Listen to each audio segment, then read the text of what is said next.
بسم الله الرحمن الرحيم السلام عليكم ورحمة الله وبركاته إني سو دوينا يا walaalahayga Soomaaliyeed iyo shacabka Soomaaliyeed maanta bishii 28 April 2020 maxaa jira waxa jira walaalayaal sidaad u ogtiin ba Turkiya waatay ka baxday in xalamay habeen hore Soomaaliya ay habeen barkii ka guratay dadkeedii diyaaradii keentay madaxdii hore ku badxirnayd magaalada Turkiya hase ahaatee waxaa dhacay walaalayaal Turkiya iyo Qatar waa wada hadleen xalay waxa la yiri ma Soomaaliya iska dhaaftidaa la yiri Soomaaliya ciilka ay u qabta annagu garan mayno annagu waa soo caawinay laakiin ciilka ay noo qabto ma fahmi karno way diiday lacag bayna dabada ayaa ka wada ciidamadan xuduudada buuxa oo Etoobiyaanka waxa dabada ka wada waa Qatar hase ahaatee Turkiya markii ay la hadleen oo la yiri annagu markii shacabkeena la baxayna markaas uu yiri la baxa meesha dagaal baa ka dhacaya yaa u sheegaya Turkida waxa u sheegaya Qatar u sheegaysa dagaal baa ka dhacaya sokeeyo waa la isku baabi'inaya waa in shacabkeena la baxdaan marka ilaahay waxaan ka baryaynaa casa wajallaha bil qayraysan oo rabadaana lagu jira ilaahay dhibaatadan ku soo hoogaysatay Soomaaliya oo Maxamed Cabdullaahi Farmaajo uu ka dambeeyo oo keenay Qatar annagu waxba kuma aanan darsadeen asagu uu ku darsaday iyo sirdoon baas ay Qatar u leedahay oo noo joogo la yiraahdo Faad Yaasiin waa taasa sababaha waaweyn maxay yihiin oo Qatar Soomaaliya u daba taagan tahay taasa waxay mudan tahay waxyaalo badan la iska weydiiyo Qatar waxay tiri dad Soomaaliya khayraad aad u badan ay ku jiraan anigu waxaan rabaa inaan ka mid noqdo wadamada khayraadkaas masuulka ka noqonaya bar anigu barkay anigu masuul ma ka noqon karo khayraadkayga anigu khayraadkayga masuul ma ka noqon karo waxay ba iga dhigtayba inay ayadu ii suuq geysamay inaan anigu suuq geysan karin inaan English language aan aqoonin inaan adduunyanaha aan la dhigtami karin sheekadaas ay keentay annaka horta midaan nii sheegaya Soomaaliya waxaad iska ilaalisaan Qatar in ay inii noqoto agent waxay nii gadahaya be careful waa inaad ka ahaataan Qatar waa tuugo waana terrorista kun jeerna waa inii sheegay maantana wixii aan ka hadlayay 2019 maantay soo banaan baxeen maanta ayay soo banaan baxeen maanta wax ka qarsan male Soomaalida wax kasta way ogyiin maanta Soomaalida oo waxba kama qarsano marka waxaan leeyahay dhibaatadana haysata Allah na mootiyo dhibka ay nagu haysa Qatarna Allah naga qabto marka anigu waxaan leeyahay walaalayaal wadanka ha loo kaco hal iska celiya cadowga mideeda kaleeto waxa la yaab leh madaxdii hore oo Soomaaliyeed oo iska aamusan xasan sheekh maxamed wuxuu noqday senator markuu dawladda ka dhacay oo dawladdiisu ay dhamaatay waqtigiisii la gaaray oo doorasho cusub ay soo baxday maxaa la rabay dadka gobolka wax ka maamulaya arrimahooda asaga iyo Sheekh Shariif iyo kulli waa dadkaas waxa la rabay inay cagaha dhulka ugu dhuftaan maxaa cabdishakuur waasaas war calashaan madaxweynaad soo noqotay oo wadanka wax kama maamulaysid ma soconaysid markay xisbiyaa tahay xisbiyadu inay awoodda wadanka leeyihiin waa in dastuurka way ku jirtaa sababtaad uga cararaysaan oo farmaajo oo aad u siiseen talada saas ugu xoog badan maxay tahay kaligiis oonan ahayn ayna Soomaalidu ku lahayn lug xisbiyadii ka horeeyay ama madaxdii ka sii horeysay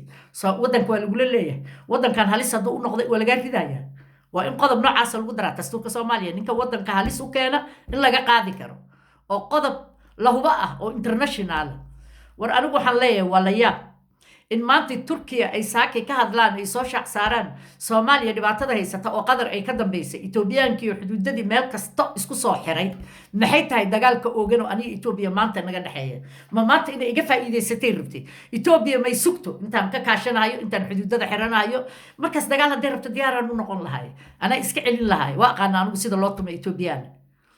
anigu waxaan leeyahay ciidamada Soomaaliyeed special ciidamada hawiyo xuduudada la geeyay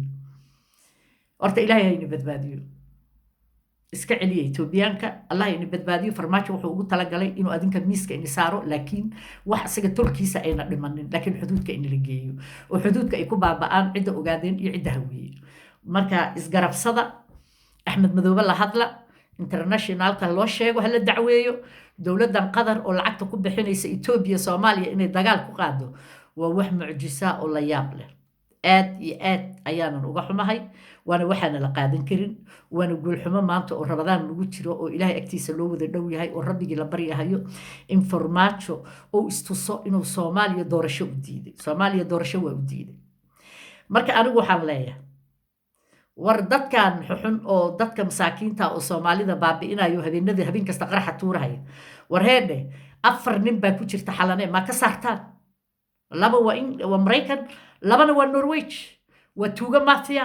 waa dadka dila waa dadka qabiilooyinka Soomaaliya isku dira soo ma xasuusataan Ethiopia Eritrea waxa soo kala haysan jiray maalintii raggaas laga saaray ayay degeen marka maanta Ethiopia hadii degtay Soomaaliya soo dhex degeen in dagaal iyo qabiil aan isku dilno maanta aan loo joogin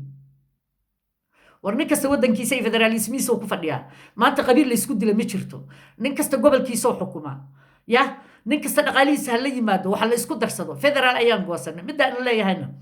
laba qodob oo ka booday senator Farola waa in meesha dib loogu noqdaa senator Farola maalintii dadku dastuurka la qorayay qodobo ka booday sababta uga booday qodobadii asaga qaban lahaay uu ka booday marka waan ka xumahay aad baan uga xumahay dastuurka Soomaaliya waxay u baahan tahay dad wax garad leh in loo xil saaro oo la dhameeyo oo nin yar iyo nin weyn midna aan dhaafaynin marka qaan gaar noqdo nin iyo naag aan dhaafaynin iskaba dhaaf ninka sharciga iyo Soomaaliya dastuurkeeda ku xadgudba oo gees mara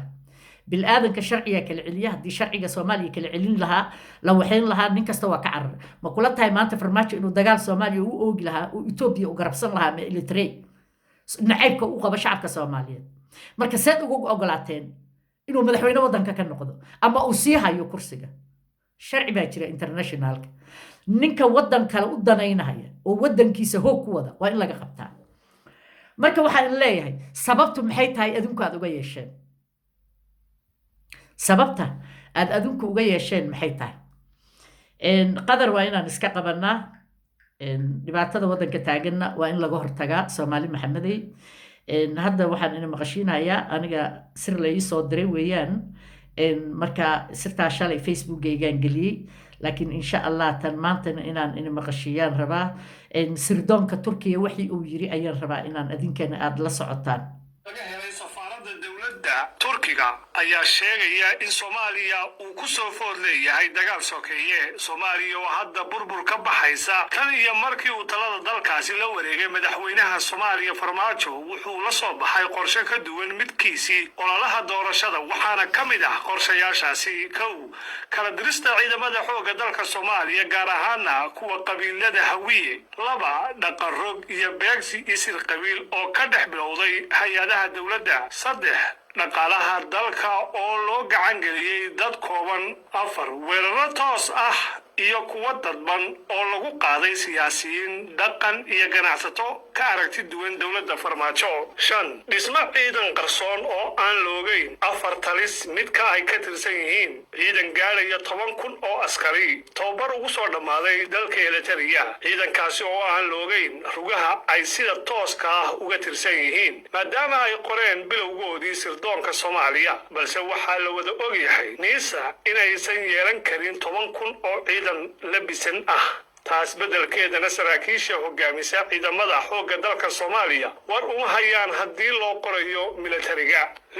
madaxweyne Farmaajo oo aan rabin in doorasho ay dalkaasi ka dhacdo 2020 ilaa 2020 arrimahaas iyo kuwa kale oo badan awood Soomaaliya waxa ay wajihi doontaa dagaal sokeeye sida ay aaminsan yihiin dad badan oo ku xeel dheer arrimaha amniga iyo siyaasadda sirdoonka Turkiga ee lagu magacaabo MIT iyagoo la xajacli ka hayso Soomaaliya waxa ay xiriir toos ah la sameeyeen madaxtooyada iyo wasaaradda arrimaha dibadda NISA si ay talo uga siiyaan arrimahan aadka waxa asaasiga ah nasiib xumo sirdoonka Turkiga ee MIT waxa ay la kulantay jawaab ka nixisay mar haddii hogaankii ugu sareeyay kaasi kaliya uu ka fikirayo sidii uu talada dalka ku haysan lahaa oo aysan culaysba ku haynin dib u dhac ku yimaada dalkaasi Soomaaliya MIT iyada oo ka duulaysa badbaadinta muwaadiniinta Turkiga ee ku sugan Muqdisho waxa ay warqad wadataa cadeymo muujinaya xaaladda ku soo korodhay Soomaaliya u dirtay wasaaradda arrimaha dibadda ee Turkish taas oo markii wadatashi aad u badan ay yeesheen dawladda Turkiga go'aansadeen inay la baxaan muwaadiniintooda inta howlaha bini'aadanimo u jooga Soomaaliya dalkaasi Soomaaliya baaqi ku sii ahaanaya saraakiisha ciidamada iyo diblomaasiyiinta reer Turkish iyaga oo yareynaya dhaqdhaqaaqooda magaalada sheekadu waa dheer tahay inima dhammaystiri karo I'm so sorry aad bay u dheer tahay marka waxaan rabay inaan inii sheego ayadoo ninka ku gacan sayray wuxuu ahaa xukuumadda maxamed cabdulaahi farmaajo markii loo sheegay oo la yidhi waddanka waxa ay ka rabaan ciddan la leeyahay qatar waa saas inay la hadlaan u sheegaana la rabay sirdoonkii turkiya uu ku gacan sayray wuxuu yidhi wax kasta waan ugu yidhi dowladda anaa sii haysanaya anaana meesha madax ka noqonayo yidhi bal eega inayna meesha cadaalad ayna ka jirin bal ninka waxaan rabay inaan weydiiyo inuu asagu ku soo baxay maxaa la yidhaha xoog iyo muruq muu kusoo koray kursiga taasaa la rabaa in la isweydiiye maxay tahay etoobiyada maanta isku dayaysa soomaaliya inay maxamed cabdulaahi farmaajo xoog iyo muruq ay ku hayaan kursi say ugu hayn karaan maxaa ka soo gaari doona etoobiya dib ma loo fakiray taxadar weyn ma la geliyey waa maya marka etoobiya waxaa ku fiican inay aayaheeda dambe ay u fiirsato waxa ay maanta ku caawinayso maxamed cabdulaahi farmaajo izinada dib dambana nolosha soomaaliya wax uga soo noqon maayo xabsi iyo maxkamad ayaana sugaysa ulajeedada uu carcararhayana maxkamaddii iyo dadkii uu dilay iyo dhibaatadu waddanka ku hayo iyo xaqdarradii uu keenay soomaaliya ayuu ka cararhayaa si uu kursiga ugu sii fadhiyo oona maxkamad loo saarin farmaajo ma noqonaysaa no way dagaalkuu diyaar u yahay ayaa diyaar loo leeyahay waddankuu rabaa inuu burburiyo soo ma ahan okay laakiin asana lifekiisa oona visita iyo qof bilaadan oona u tegaynin xabsigu ku qurmi doonaa macasayna macal xabsiga ugu tegi mayso sabab waa nin tuug ah oo qiyaamay waddankiisii dilay shacabkii soomaaliyeed soo kiraystay ciidamo etoobiyaan oo jaar ah etoobiyana soomaaliya siyaasadda soomaaliyeed waa ku kala baxayaan never ever waxayna noqonaysaa sirdoonnada iyo ciidamada militariga kulli dhaqankooda in la bedelo barkee soomaaliya militarigiisii siyaasaddii militariga oo dhan waxaa gacanta loo geliyey iyo habkii ciidankaba waxaa gacanta loo geliyey etoobiya iyo qatar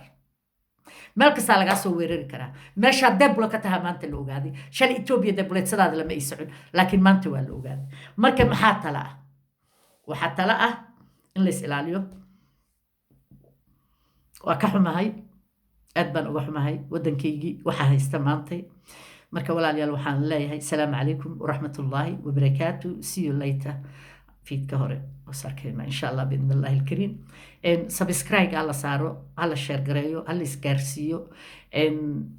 programka inaad ii kicisaanaan rabaa hala kiciyo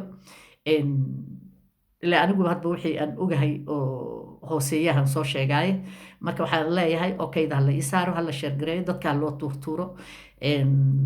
waa kaas ah insha allah biidn allahi alkariim waana salaamantiin walaalayaal thank you very much